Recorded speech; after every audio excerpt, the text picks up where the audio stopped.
In this problem, I need to evaluate this expression here when x equals -3 and y equals 4.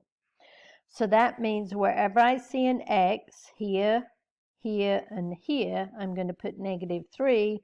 And wherever I see a y, here, here, and here, I'm going to put a 4. So let's substitute in our values. So I'm going to get 2 times x. And whenever I substitute in a value, I'm going to put it in parentheses. A lot of the parentheses are needed, not all of them, but it's safest just to put them always in parentheses. Minus 5 times y is 4, minus x, which is -3 times y is 4, all divided by y, which is 4, plus 2 times x, which is -3.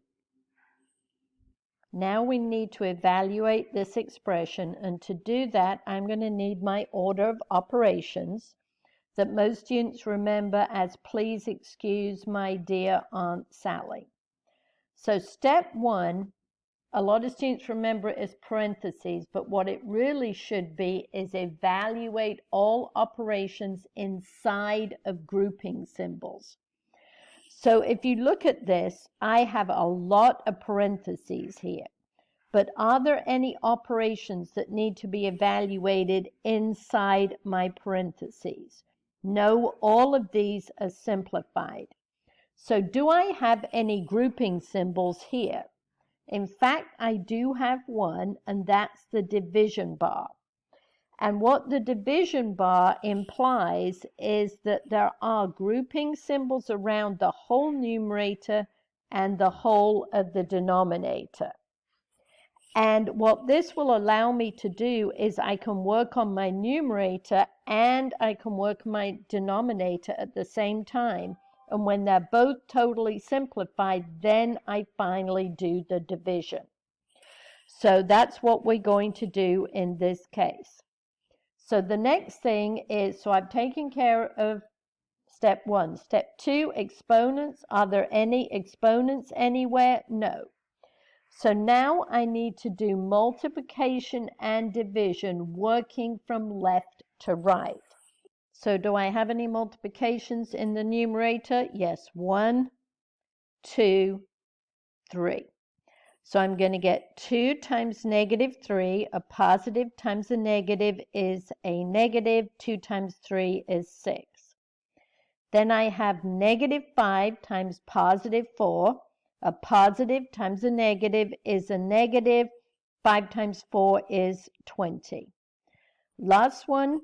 The simplest way to do this is all at once. When I have a negative outside of parentheses, remember that just means I have -1 outside the parentheses.